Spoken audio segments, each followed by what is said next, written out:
வாழணும்.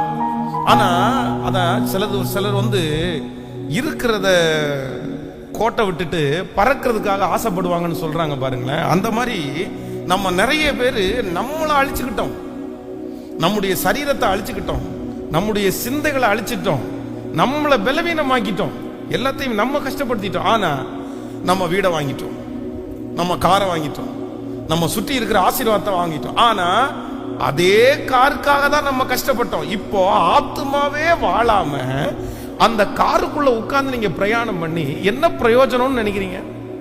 நான் சொல்றேன், அதுக்கு அந்த கார் அவசியமே. அந்த கார் இல்லாமலே நம்ம என்னவா இருப்போம்? நான் சொல்றது உங்களுக்கு புரியும்னு நினைக்கிறேன். கஷ்டப்பட்டு வருத்தப்பட்டு கடன் வாங்கி ஒரு காரை வாங்குறோம்னு வைங்களேன், அந்த கார்ல உட்கார்ந்து நம்மள சந்தோஷமா நம்மளால பிரயாணம் பண்ண முடியாத அளவிற்கு கடன் சுமை பிரச்சனை நம்மளை கஷ்டப்படுத்திச்சுன்னா அந்த கார்னால நமக்கு என்ன பிரயோஜனம்னு நினைக்கிறீங்க? அது மரியாதைன்னு நினைக்கிறீங்களா? ஐயோ அவங்க எல்லாம் கார் வச்சிருக்காங்கன்னு மற்றவங்க நினைப்பாங்கன்னு நினைக்கிறீங்க?